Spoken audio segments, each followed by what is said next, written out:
GenX, are we adults yet? Easter story, GenX style, coming to you in 3, 2, boom. Hi, I'm Jason. And I'm Greg. We are GenX. And welcome to Bienvenidos a Podcast. We're the last generation to grow up without internet. We are not experts. Do not take our advice and never, ever, under any circumstance, take us seriously. Thank you for tuning in and checking us out and hanging out with your favorite podcast. Shout out to our Monday crew, those faithfuls that tune in early Monday to catch our latest episode. Everything that we have to offer drops Sunday night. We have a group of faithfuls that catch it fresh Monday morning. We appreciate you guys. Thank you to our subscribers, our listeners, our followers, our pals, our friends. Hit the subscribe button. Join our family. It's all you have to do. Follow us on all social medias. We are on TikToks. We have the YouTubes. We have Podbeans, which have the audio onlys. Our audio only podcast is international. We have listeners all across the globe. I think last week we gave a big shout out to our faithfuls up there in Canada. Our friends to the north have been tuning in since day one. Shout out to you guys. And I noticed Ukraine has been coming in hot and coming in hard lately. Lots and lots of viewers over there. So appreciate you guys. And, you know, we're all across, you know, the whole European area over there. All those little countries, all those guys. You know, we have some a few downloads coming out of Japan, which was pretty cool. Shout out to you guys. And, you know, right here, great United States of America right here. So thank you to everyone who hears this. So we greatly appreciate you. One state that wasn't listening to us yet. Is that the one that nobody lives in? Wyoming? Somewhere up there. Does anybody live in Wyoming? There's no GenX people. Well, there's like 4,000 people in Wyoming or some shit like that. Right. I don't know. That's like middle Canada. Greg, my friend, tell us something good. What is up? What is up? How are you over there? Oh, good, man. I had the COVIDs. Got sick for a little bit. You what? You did? Yeah. It was legit? I was in contact with, I didn't test, but I was in contact with someone that was, and I'm pretty sure that's where I got it from. So yeah. Took me out for about 12 hours. That's what I was, I didn't have it really like a drag out for a bunch of days too bad. Yeah. I got the sick fever and sweated it out over one night. Woke up the next morning feeling pretty good, and then it attacked my sinuses for about a day and a half. Yeah.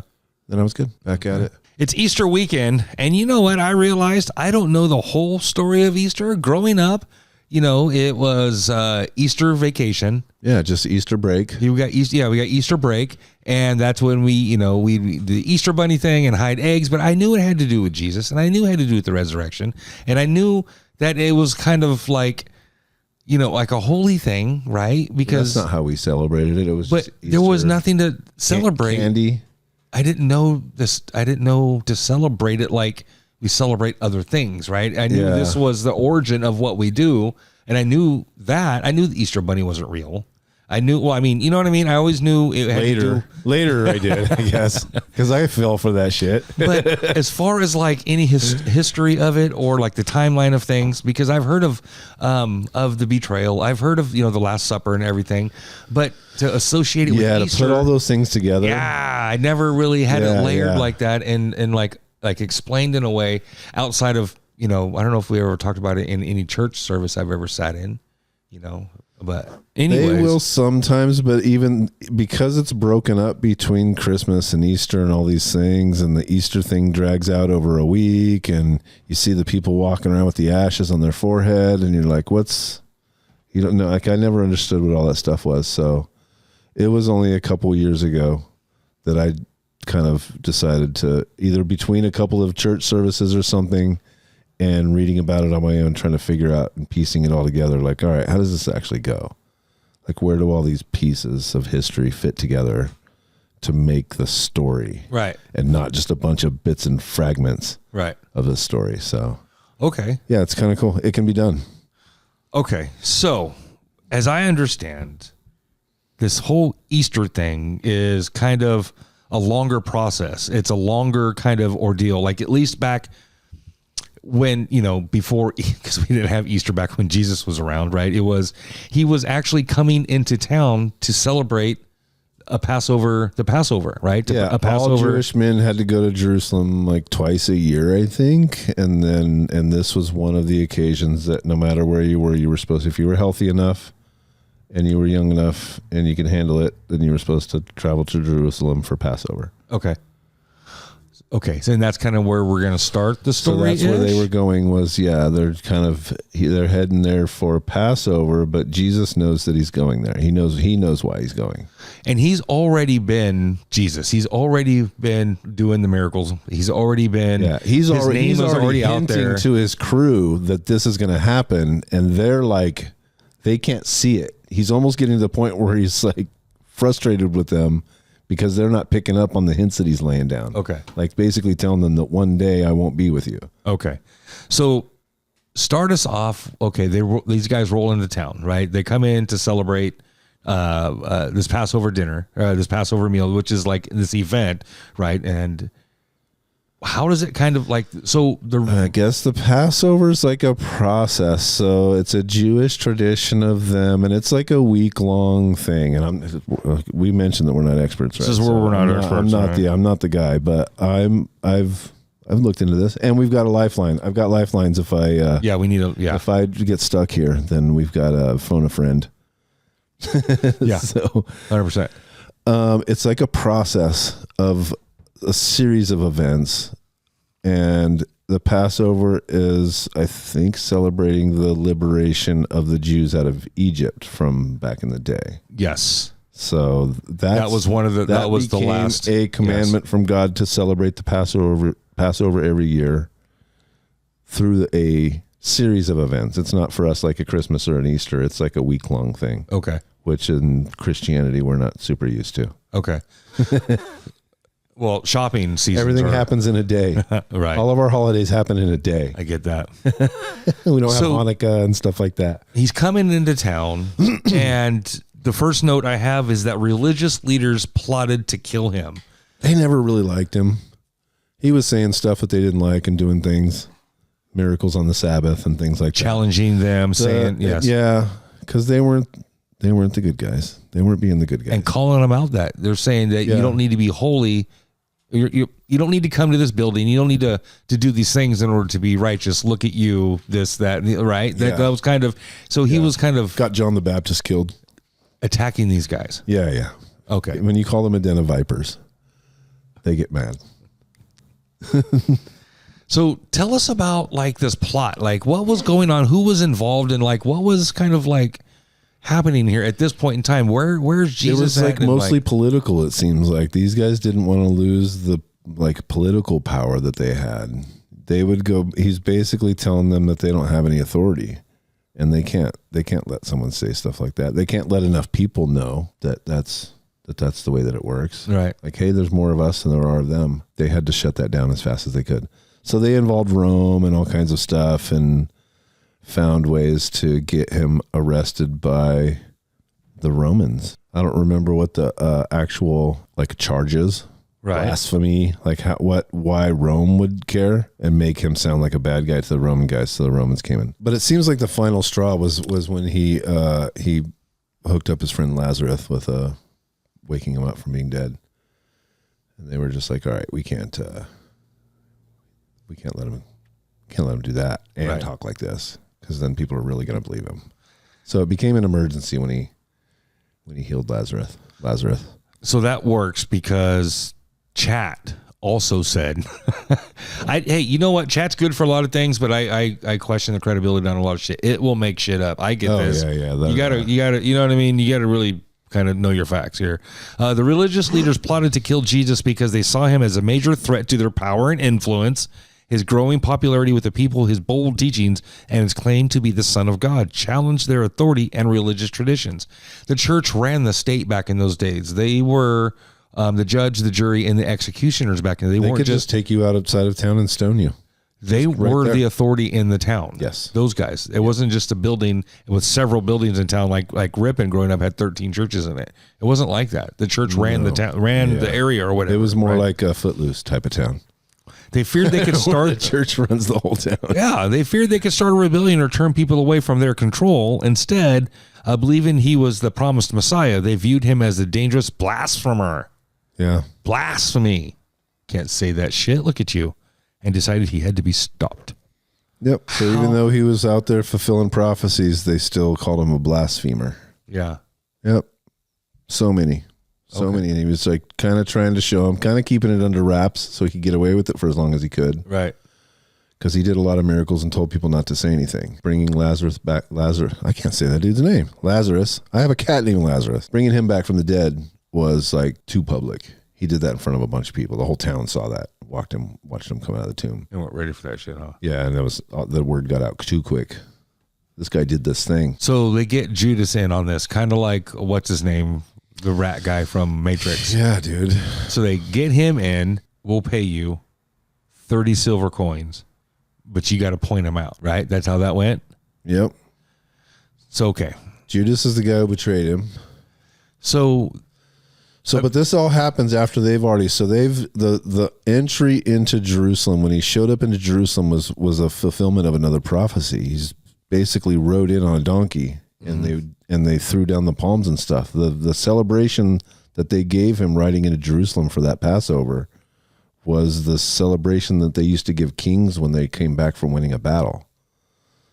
So he entered Jerusalem and they treated him like a king. Right. And that didn't go over very well with the religious leaders. So they make a plot to kill this guy, right? And the plot is supposed to unfold, or they're supposed to identify him at the big dinner for the Passover meal, right? Yeah. Because they're in town for this. It's a week-long celebration. The dinner, the Last stuff Supper to do each is day, a Passover. Right? That's what set me off. When someone mentioned that the Last Supper was a Passover is when I went, well, right, really? This Passover happens on the same day every year of the Jewish calendar, not our calendar. So I went, what day is Passover? It was a couple years ago when someone mentioned this. So I look up what day is Passover. So if the Last Supper, the Last Supper is 2 days before he's arrested or whatever, they start the crucifixion process on that Friday. Mm-hmm. Right? Or he dies on that Friday. So 2 days before that is Passover is a Wednesday. But if you look up when Passover is every year, like Passover's already passed. We've already had Easter because the other technically calendar. Like today's the 17th as we're recording this. And the 17th is already like we're in the middle of him already appearing to his disciple. We're in Acts. We're past the rest. Yes. We're already in Acts. Yes. Excuse me, in 2025. So like the Last Supper would have been April 12th of this year because that was the first day of the Passover, which is a lunar because the Hebrews used a lunar calendar. Right. And we use a solar calendar. So there's no way that they match up every year. Right. So that's what occurred to me. Like, wow, how does this work? And that's what made it so interesting to me was that we celebrate all these things. You know, people show up at church on that Sunday and go, Happy Resurrection Day. And I'm sitting there now going, well, that happened actually 9 days ago. And you guys are all celebrating on the wrong day. Well, it makes it at the end of the week or, it makes it easy. Yeah, I understand that's why we do things in American culture. But once it's like everything else, dude. Once you know stuff like this, it's hard to hard to act like I don't know that we're doing it wrong. And we're doing all these things on the wrong days. Right. So Judas agrees to betray him. The Last Supper's happening, this big meal, right? What is the indicator? Because I know Judas kisses him, and that is the one, and that's the move that marks Jesus. Yep. To the Romans, I think that's what he said was that I'll kiss the one that needs to be arrested or something like that when he was making his deal. Right. Yep. And I don't know the exact order of these things, like the Last Supper. Is this the exact order? And then he was arrested? Because he used to take off a lot. He took off to go pray for a while, right? Right. And so, yeah, Judas betrays Jesus. And Judas Iscariot, is that how you say that? Iscariot. That's what I've heard. One of the 12 disciples agrees to betray Jesus to the priest for 30 silver coins. He begins watching for the right time. Yeah. So the Last Supper happens. Then they had the last. So he's already made the deal, and he's at the Last Supper. Right. Yep. On Passover, Jesus and the disciples prepared to eat the Passover meal in a borrowed house. Jesus breaks bread and shares wine, symbolizing his blood and his body for the first communion. You can still visit the room where they had the Last Supper. Really? It's there. Yeah. It's part of it was in the temple. It's like they had a part of the side of the temple to themselves. Like, at least that's what they say now. I'm not, maybe Maybe it's not true, but if you go there as a tourist, I'm pretty sure that that's what they say is the Last Supper room of something. It's a famous room. That's pretty cool. The Last Supper was painted by Leonardo da Vinci in one of the most famous works, and was created between 1495 and 1498. The painting is located in the Convent of Santa Maria del Grazie in Milan, Italy. That would be really cool to see in person. The Luge. So the Last Supper, they're having this meal. He's already been identified. Do the guards come in like during the meal? He hasn't been identified. Judas has only made his deal to identify him. That hasn't actually happened yet. Okay. Yeah. Then they do the Last Supper. Jesus basically, I think, predicts that Judas is going to betray him and predicts that Peter's going to betray him. And knowing that he's going to die in 24 hours, instead of getting drunk on wine or doing whatever he wanted, he washed feet. Jesus breaks bread, shares the wine. This is my body, this is my blood, the first communion. He predicts his betrayal, and Judas quietly slips away. After the meal, Jesus and the disciples go to the Mount of Olives, and Jesus predicts to all the disciples that all disciples will abandon him. Peter insists he never will. Yep. Jesus says Peter will deny him 3 times before the rooster crows. And he did. How do you say this? Gethsemane? Gethsemane? Gethsemane? That's what I've heard, yep. Gethsemane? Jesus prays disciples sleep in the Garden of Gethsemane. Jesus prays alone in deep anguish. Yeah. This is chat helping us out here, by the way. He did that a lot. He would just take off on his own and go out in the woods. He did the 40 days, and but the scripture is full of times where he just took off on his own, went out in some solitude and prayed on his own. Okay. Yeah. They say George Washington used to do that a lot too. Jesus prays alone. He asks God to spare him, but surrenders to God's will. Basically, spare me, but you got this, right? Yep. His disciples fall asleep multiple times instead of staying alert. Jesus is arrested. So they came to him in that garden and arrested everybody? That there, I think, is where they got him on their way out of there. And with the soldiers. With the bad guys, yeah. And officials, and identifies Jesus with a kiss. And that, yeah, they say it would have been late night. So this year, that would have happened on the morning of April 13th. Nice. 2 days before taxes are due. Yeah. Okay. Jesus is arrested and taken away. So at this point, he's not taken to jail. He's not taken to court. He's not taken to like the way they used to do court. Yeah. He's taken to the elders of the church. Yeah. That's what I'm getting at. He's not taken to a judge. He's taken to the church. He's not taken to a police station. He's taken to the church. And this guy claims to be the Son of God, and he's arrested now. He's in trouble. He's been ID'd. There's charges. There's somebody here says, yes, this is him. Yeah, I don't know if they ran him through like a church court system or if they ran it because the Romans arrested him. So I'm not sure how that all plays out. You know where I'm getting a lot of the details for some of this stuff, dude? I watched this show, The Chosen. So read the Bible, read all 4 Gospels, all 4 people telling the same story. They fill in a lot of details for each other. But that show, The Chosen, man, is so well done and put together. It's one of the most popular shows on TV right now.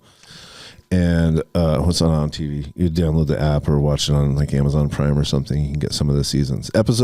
Season 5 is just coming out right now. And the season 5 covers the exact week that we're talking about. Right. And whether it's 100% accurate, and people may have their holes that they want to poke in that show, but it's made a difference for a lot of people and made us feel closer to those characters that they were because they did such a good job of making this show. Right. It's one of those shows where you fall in love with the characters. So you see Peter as a real person, and you see Matthew as a real guy, and you see all these people just being people, joking around, walking down the road. They walked everywhere they went. You know what I mean? They had so much time to just do all this stuff. And the Bible only has so many details. So in order to turn that into a TV show, of course you have to make up some stuff. Yeah. And you have to assign personalities to people and decide, like, he's going to be this type of person and he's going to be this. So maybe, they had to make some creative freedoms. But compared to all the other stuff that I've tried to watch, because you can go on, Amazon Prime has a really good library of Christian old-timey, all the old movies, all the old Christian movies from the 70s and 80s and stuff like that. But so many of them were done so low budget and corny that they're hard to watch. This is not hard to watch. And season 5 is they're showing it in the movie theater before it actually comes out on the app this time. So I think that it'll be out in 6 weeks or so on the app, so you can watch it for free. Nice. But they like to do a thing where they introduce them in the movie theater and give people a chance to preview it and see episodes in the movie theater. Okay. So The Chosen, check that one out too. I feel like I'm doing ads for all this stuff. Yeah, we are not sponsored. Yeah, we're not sponsored, but we could be. Yeah, Call us though. Send us an email or something. So we reached a point to where Jesus comes to town, right? With all these claims, and the priests plot to kill him. They hire one of his people, Jesus' own people, to plot against him. They go to this party. After this party, they go out into the garden, and they're out there in the middle of the night. The guards show up. Judas shows up, and Judas basically goes over and kisses Jesus. They arrest him. It sounds like they arrested a few other people, and they take him to the high priest. Like, now he's got to answer for his things. Now this is where he's in trouble. Jesus even healed one of the bad guys when they arrested him, because Peter, I think it was, pulled his sword out. It like cut some dude's ear, cut his ear off, sliced the side of his face, or did something like that. And right. Jesus healed the guy right in front of everyone too. So take care of that. Right before he was arrested, he's like, "Yeah, let me take care of that for you. Magic trick. Let me hook you up." Hello, Toby. Yeah. Hey, this is GenX calling. How are you, man? What is up, guys? Hey, so how you doing? We're doing good. We are not experts, so we needed to call one. Thanks for answering on the first and second. Wrong number, man. Toby, not an expert. Yeah, but you're more expert, I think, on this one than we are. So I'm gonna throw one at you, right? We're in the middle of recording, a special Easter episode, and I realized that I don't know the full story of Easter. And like we talked about quickly in the beginning, that I understood, that it was about the resurrection and things like that.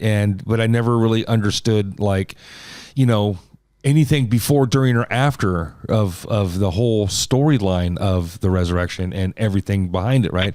I heard other pieces of Judas and being betrayed, but I never understood how everything fit together. Okay. So here's where we are. I'll bring you up to speed real quick, and then I'll ask the question. Right. Okay. So, Jesus has already come into town. He's already had the Last Supper. He's already gone to the garden, and the guards or the authorities, whoever, have already come and arrested him. He's already been kissed and identified and arrested, and now he's been taken to the high priests. Right. Where was he taken? Is it significant? Like part of the city or something? But he was taken to a church, right? And to the high priest of the land or of the area, right? Yeah. Okay. Yeah. What happened? Why did the Romans care about getting him arrested? How did the priest guys involve the Romans and get the Romans to be the arresters? So what the whole story? And again, not an expert. So I am not an expert. I'm not a theologian. I'm not a pastor at a church. Nothing like that. But I am played one Christian. On TV. And well, not really on TV, but but I give it my best. Sure. But I'm a believer myself. I read God's word every day. So here's my understanding. So the city is Jerusalem, right? And the really the whole key of it is the powers that were there. They're the Romans who were in control of the whole area. They were really in control of everything. But then the local power was the Jewish church, the Jewish religious leaders. Got it. They're kind of like tiers of power, right? So the religious leaders, as religious leaders, they had a lot of control over society. The Jewish law controlled every facet of life, every single facet of life, from how to cook, what to cook, when to cook, when you could work, how much you could work, what kind of work you could do, where to go to the bathroom, everything was covered in the Jewish law. And so if you're the religious leaders, you speak the law, you tell people what the law is, and you basically have control over people's life through that law. What the Jewish leaders saw in Jesus was a threat to their power. Right. And so Jesus was speaking the truth of God's word, all of God's word, and he was teaching grace, and he was teaching forgiveness, and he was teaching mercy and the importance of obedience to God, and the two main principles of loving God with all your heart, soul, mind, and strength, and loving those around you. And those are the two main principles. Well, when that happens, it takes authority and power away from the religious leaders. Right. And they didn't like that. You take their power away, you take their money away, then who are they? So that's why they plotted to kill him, because they wanted him out of the way. So the Romans, if you read the story, the Roman leader of the area was a guy named Pontius Pilate. And if you read the stories of the gospel, which is Matthew, Mark, Luke, and John, what you'll see is Pontius Pilate really didn't want to kill Jesus. He didn't see any reason to. He investigated, he asked him a bunch of questions, and Jesus didn't really give him anything to make Pontius Pilate believe that he was a bad guy. He was just some guy that the Jewish leaders didn't like. So he kept asking him, really, what do you guys want to kill this guy for? And they're like, well, he's kind of doing stuff we don't like. He's just trust us on this. And Pontius Pilate's like, well, give me something. What did he do? And they're like, yeah, that kind of thing. Mm-hmm. And so finally, Pontius Pilate was trying to convince them to not kill him. He said, look, I'll beat the guy. I'll smack him around a little bit. I'll let him go. We'll tell him hey, knock it off. Whatever you're doing, we'll knock it off. And they're like, no, we want him dead. And he said, I'll even give you this other guy, this other murderer guy, Barabbas. I'll give you him. And they're like, nope, we want Jesus dead. So he's like, hey, this is what you want. I don't want you guys to riot. I'll take him out. Just fine. Just shut up. I'll kill the guy. We'll move on with life. It was like a whole schmob of people that were in on this. Well, so the Jewish leaders, the Jewish religious leaders, were inciting people to stand up against, to demand Jesus' head. They wanted the Jewish religious leaders were really the ones who were inciting everything. Mm-hmm. So they're the ones who got the whole thing going. They're the ones who insisted on having Jesus killed, and they even bribed people to spread a lie about the resurrection, that it didn't really happen, that his disciples came and opened the tomb and took his body. So that's documented as well. So that's the idea behind why they wanted to kill him. Right. And that's how they got the Romans involved in the whole thing. They were the authority of the land. They were the muscle. Correct. They basically had to, yeah. Okay. Yeah, correct. The executions were really a Roman thing. The crucifixion is not something they invented for Jesus. It was a common Roman torture and execution method. Crucifixion? Meant to humiliate and intimidate. Yes, absolutely. Oh, yeah, they were pretty good at all that torture stuff. It's not something they said, this guy deserves an extra bad treatment. They just, this is something they did. Scripture even said that they crucified two other guys right alongside Jesus. Yes, one on either side of them. They were back in the day, that some dude just showed up for work and that was his job. Well, yeah, really. Yeah. Just crucify people. He'd crucify people. He'd do it in a certain method. He'd make sure that they lived quite a long time up on the cross. It was a torture method. It wasn't meant to kill him right away. It was pretty common for folks back then to live for days on the cross, 6-7 days up there, just wasting away and ultimately suffocating. You wouldn't bleed to death. You would ultimately suffocate because you were hanging there by these nails and you had to push yourself up on your foot to breathe. And ultimately you couldn't do it anymore, and you would hang there and you'd suffocate under your own body weight. So it was a torturous death. Yeah, it's pretty gruesome. That sucks. Yeah. Out in front of everybody too. Yeah. Yeah, and they would mock you, and they hung a sign up on the cross over Jesus' head, mocking him, saying "King of the Jews." The title that he proclaimed himself, that he was the king, he was the coming king that they were waiting for 400 years. So the whole thing is to mock and humiliate. they mock Jesus with a crown of thorns, a robe, and a staff. They beat him, they spit on him, and prepare him for crucifixion. Correct. So he had to carry his own cross. Now, I've seen movies, I've seen imagery and stuff of him dragging this cross. So this is from the church up to a hill or something is why he's being paraded through town like on purpose as part of the humiliation or right. Yeah, it's part of the humiliation and also intimidation to everybody else watching. Which is what we'll do if you speak against us. Don't screw with don't screw with the Roman authorities. This is what happens to people who don't obey. So and you can go there as a tourist now and walk that same path and stuff. You can.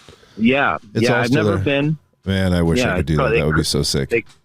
It would be cool. They call it the Via Dolorosa, and then the hill is called Golgotha, which is, I believe, Aramaic for that means the place of the skull. I believe it's Aramaic, but yeah, it's called the place of the skull, and they believe they know where it is now.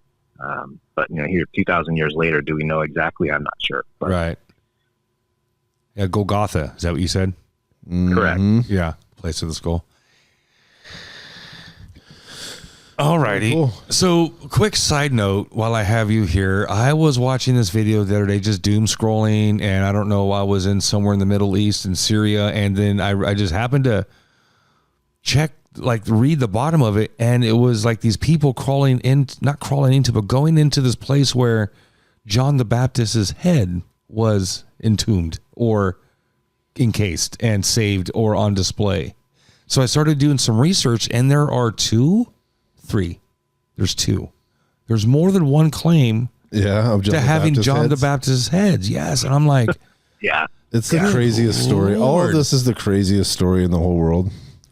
How can folks, again, I'm just saying a soapbox statement or a soapbox question, but how can folks still kind of deny this took place or didn't take place, deny this took place, when there are still claims today, currently, we have John the Baptist's head, right? Yeah, and lots of other artifacts from this whole story. Straight artifacts, but this has also been on our calendars every year since.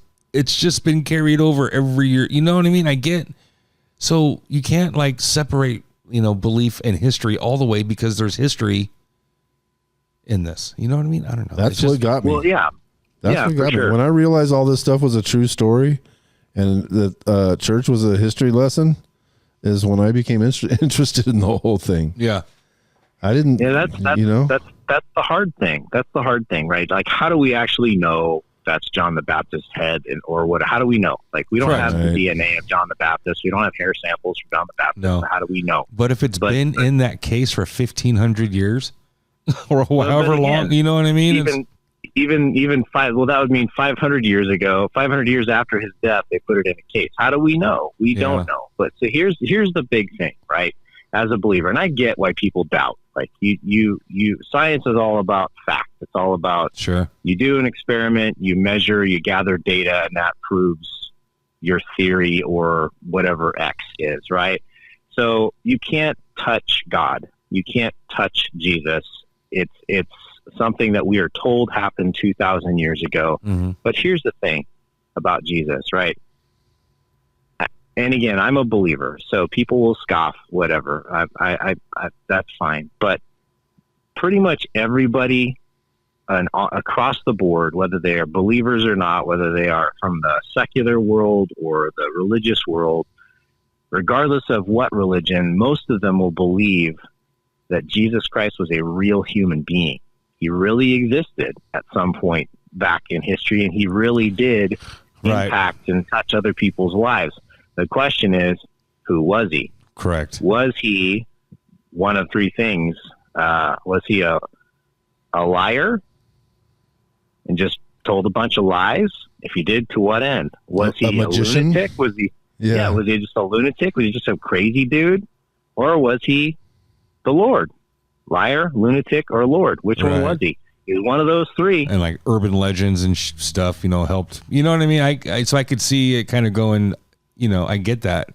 And then he died. So he was a martyr, right? And and there's power in that too. there is, and for the Jew, which let me say, I am an ethnic Jew. I am Ashkenazi. For the Jew, the person of Jesus and his presence was no little thing.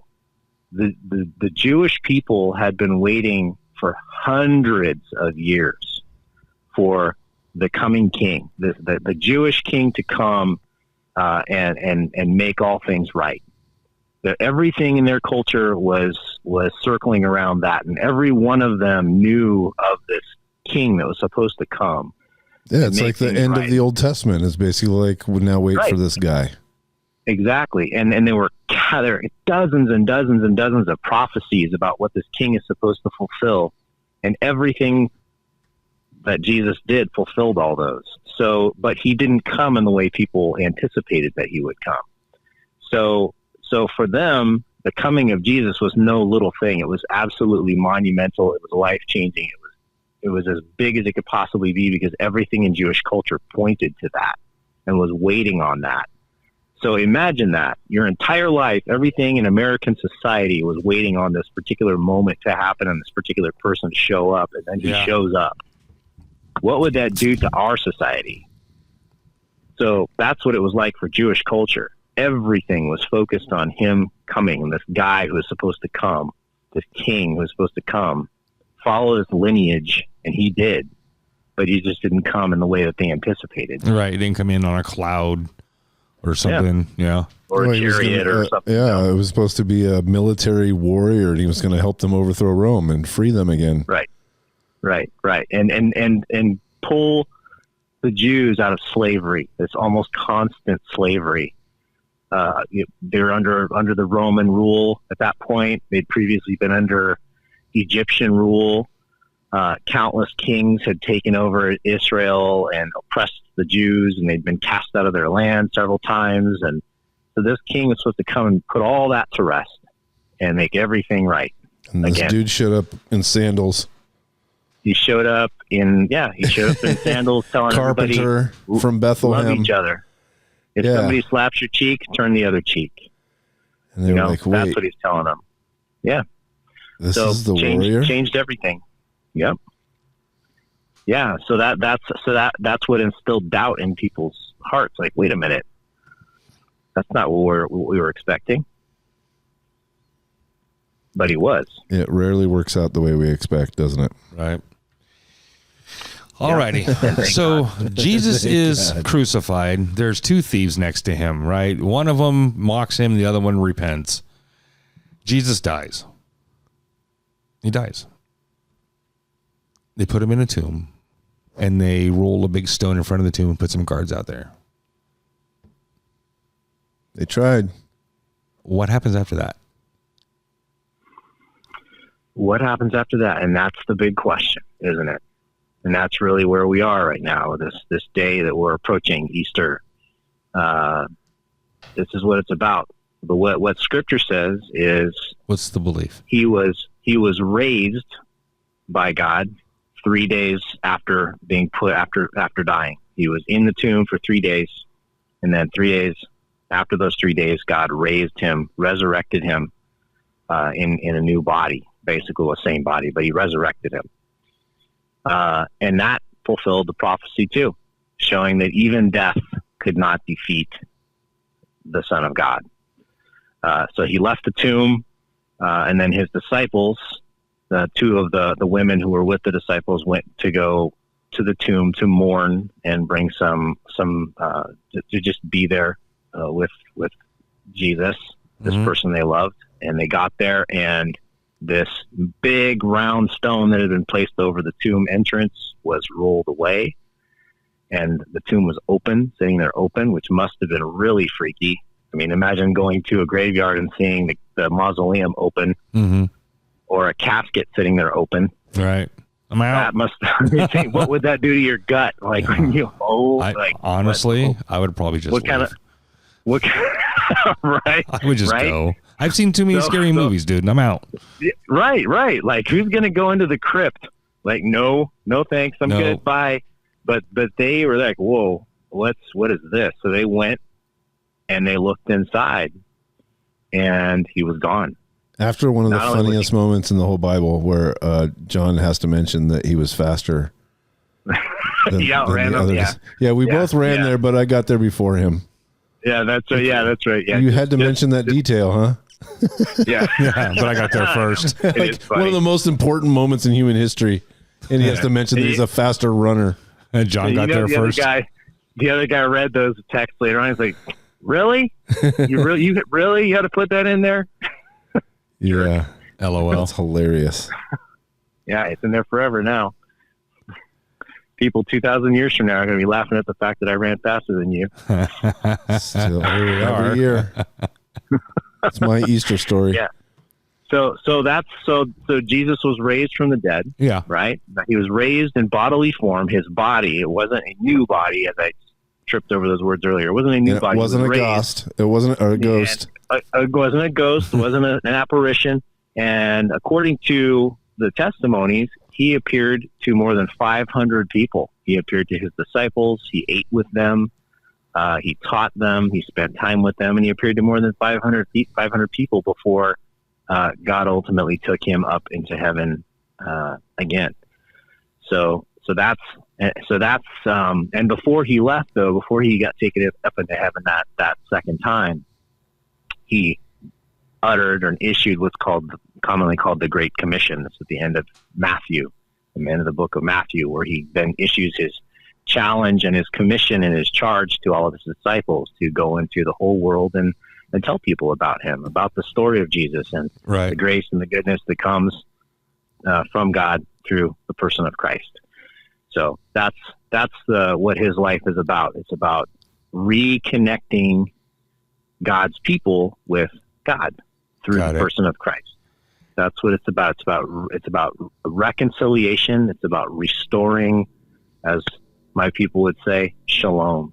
Right. Restoring shalom, we've heard that term. Shalom is a Jewish greeting. Some people think it means hello.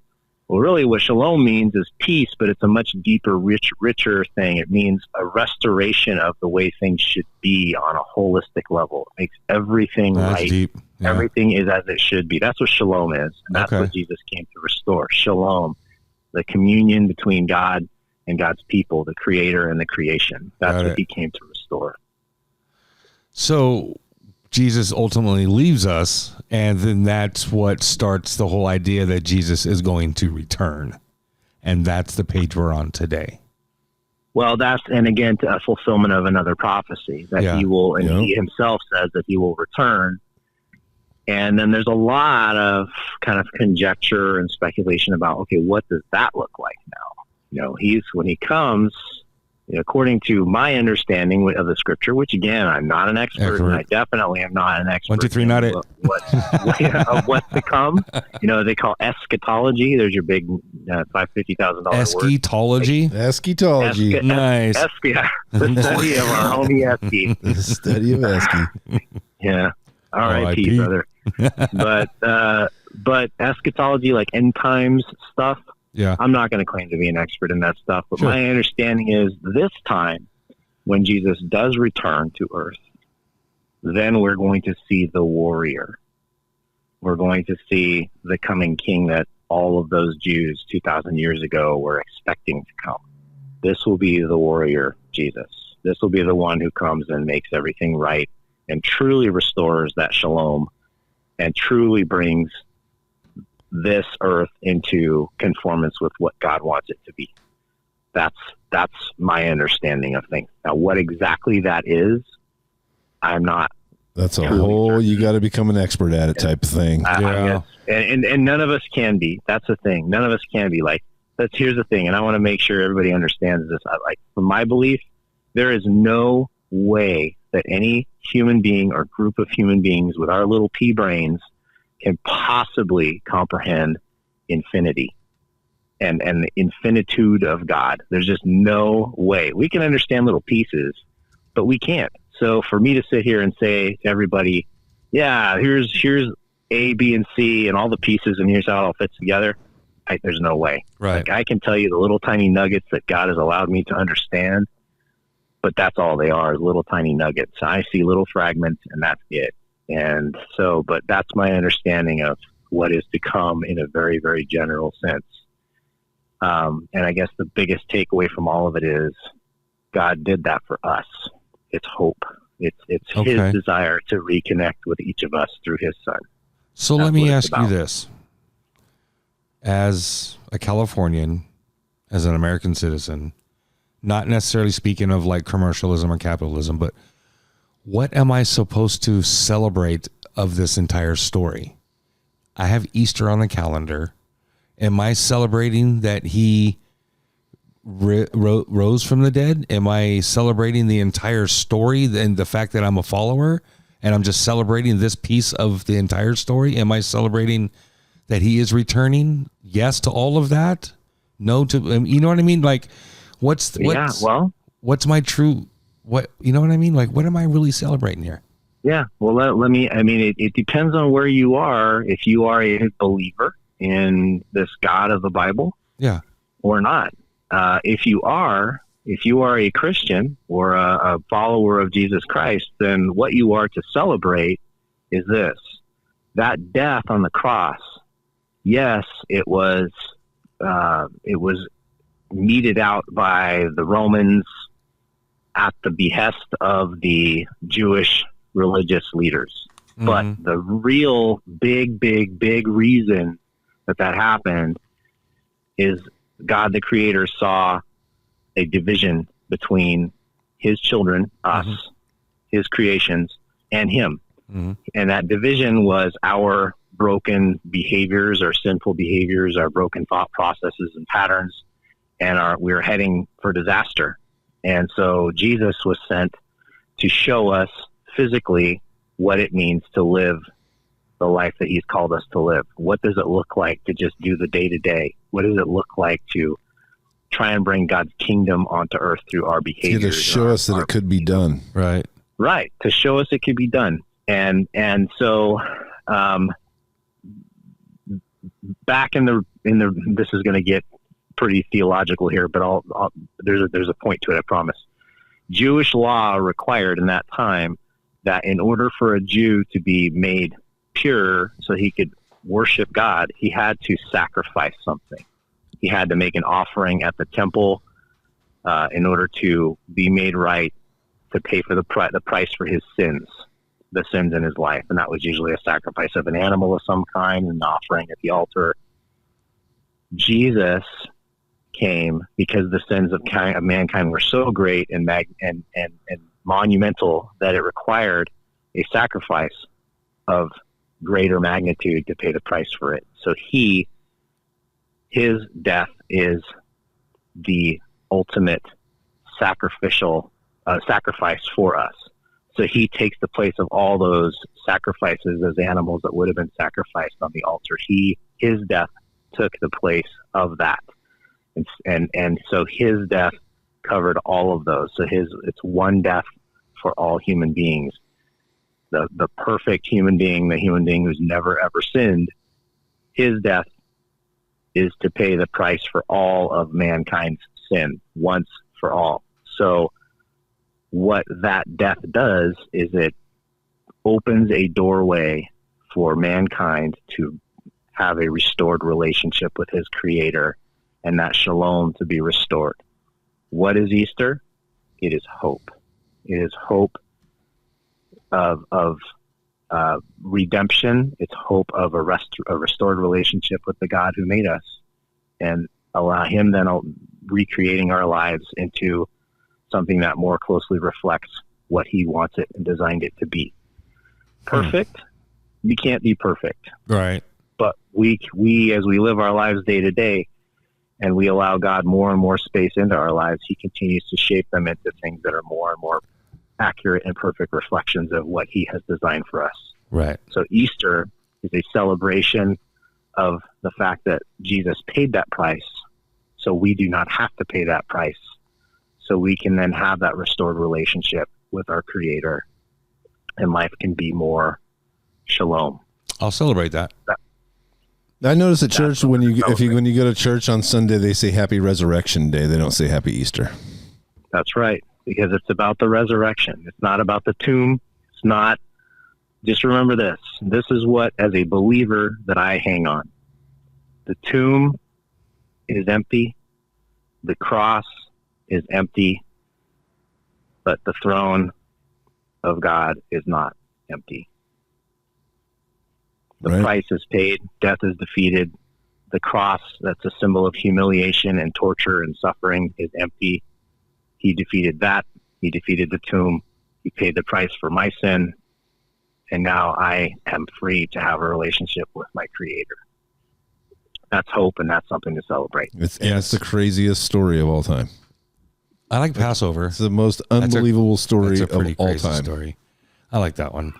So it is, and it's the most divisive as well. Yes. To this day. Absolutely is, isn't it? So absolutely it is. Let me ask either one of you guys here. Again, I am probably with the least amount of knowledge, at least historical and just kind of factual stuff, right? What is Ash Wednesday? Is that related to any of this? I see that on the calendar. Is Ash Wednesday the same thing as the ash cross on the forehead? I'm asking. That is, but that's a Catholic thing as far as I know. That's not a commandment from Jesus. I'm not sure. Do you know, Toby, what the... No, it is.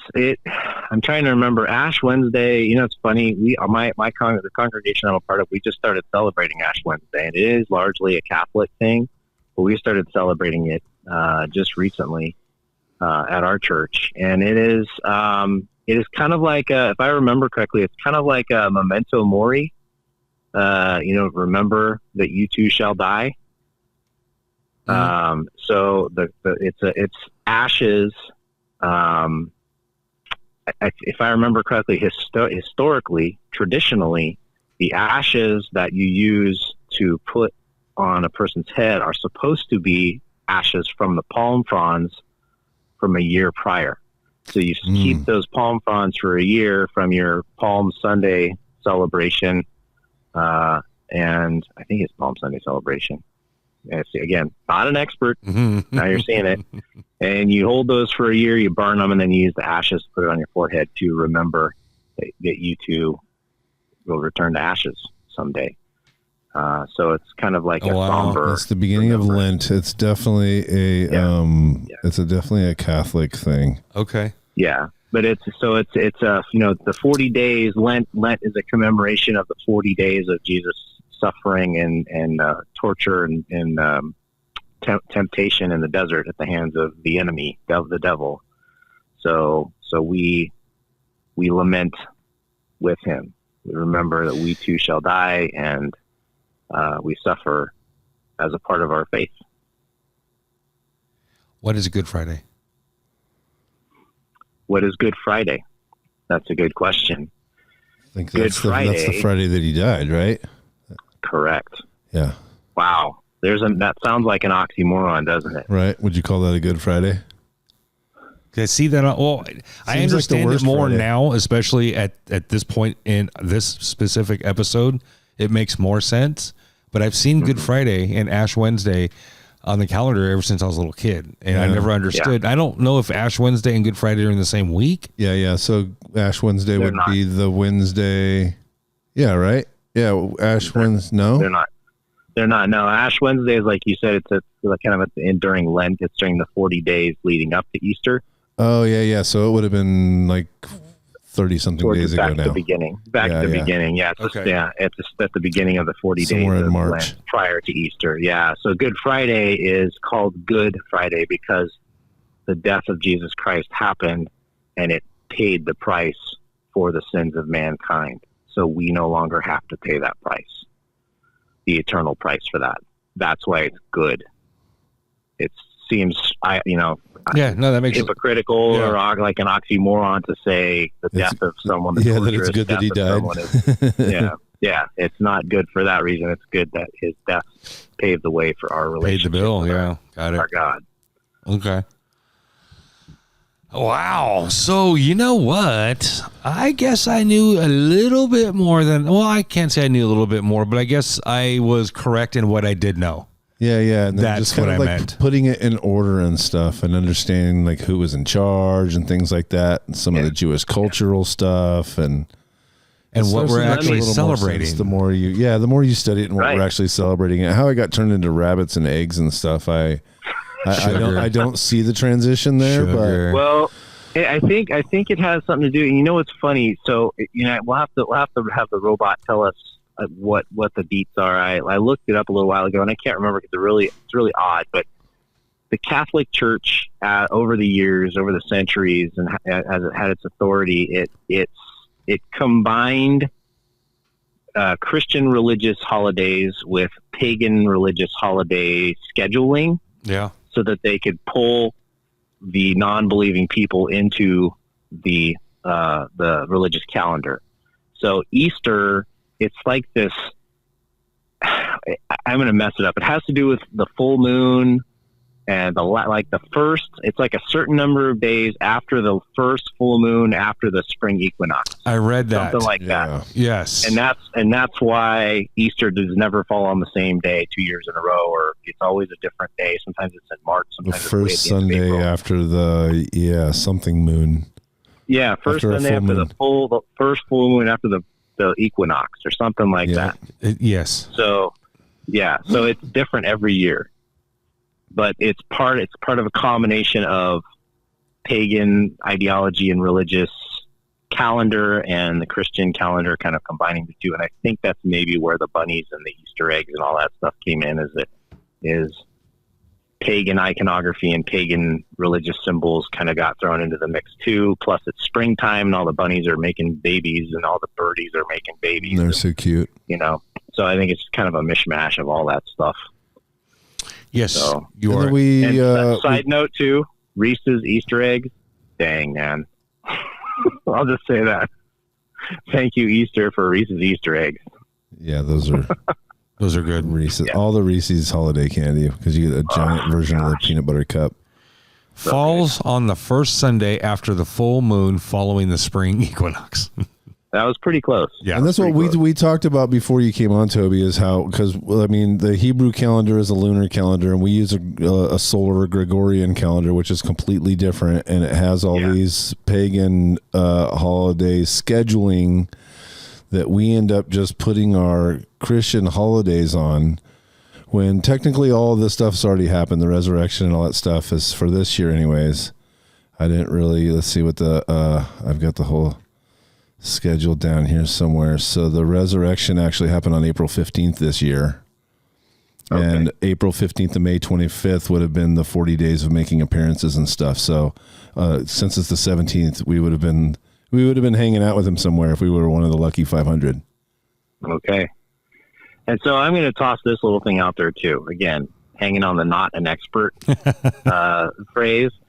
If anybody's listening and they're a church-going person and they're listening to what I'm saying and they're going, "Oh, I don't know what that guy sounds like. He doesn't know what he's talking about," please bounce this stuff off your pastor, your religious leader. Consult with them, talk with them, and lean on what they say. Don't take my word. Just go straight to the comments and let them have it. Go to the comments and just let us have it. They're going to post my email and phone number in there. Tell us how wrong we are. Yeah, really consult your religious leader. Talk to them. Listen to what they say. Don't listen to me. But hey, if you guys want, reach out to me if you want to, and I'm happy to talk more. Yeah, so we should be somewhat right. We should be somewhat close. We're pretty close. We all got the same book, so we're trying to be as close as we can. We're not like purposefully. But if we were purposefully leading people astray, that would be different. No, that's right. This was an honest, genuine conversation about how Easter went. What is Easter? GenX style with a bunch of dudes, man. And that's what I wish. Like someone would have sat me down as a kid and went, like, "Here's what Easter really is. Here's how it went down." Yeah. And here's the thing that makes me laugh though, as a half a Jew celebrating the resurrection of a Jewish Savior. What am I going to do on Easter? I'm going to eat ham. No, not ham. No, not ham. Oh, yeah. I'm going to eat ham like a good Jew. We'll probably have ham too. I think we're going to do a crock pot. Man. Crock pot. I love me some ham. And the pineapple and all that shit. It's the cheapest protein at this point. So, yeah. Because pineapple and chicken don't taste good. No, it's not right. I don't know. Pineapple, like a teriyaki chicken burger? I don't know. Maybe dark meat, not that shredded shit. I can't do a shredded chicken with a pineapple in it. Could do some boneless thighs, and that's good stuff. Mm-hmm. All right. Toby, stay on the phone with us through the closing, and then we'll let you go afterwards. But stay on the phone with us. All right. Do you have anything else? I think we're good, man. All right, man. Hey. So that's going to do it for us tonight. I want to thank you guys for hanging out and tuning in to your favorite podcast. And Toby, sir, thank you for being the expert, the more experter of the three of us. And Greg, thank you for definitely walking me through all this stuff. And you know what? This is honest. This isn't scripted. These are the questions I had. That was all the information I had on Easter. And, at this point in the game, I might have to explain it to my daughter at some point, right? Or, and just kind of in a practical sort of way, right? This is what happened. This is what we did. And this is what we're celebrating, right? So thank you guys for helping me out with that. And I know there's a few of our listeners out there that learned a few things or two. Leave us some tidbits in the comments. Let us have it. Or, agree with us, disagree, point us to the scripture, reword a few things, give us the correct words, whatever.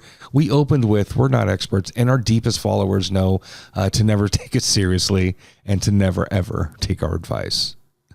My name's Jason. And I'm Greg. Toby. And that's Toby. Yeah, and I'm Toby on the phone. Thank you, guys. Peace out, everyone. Late. Hey,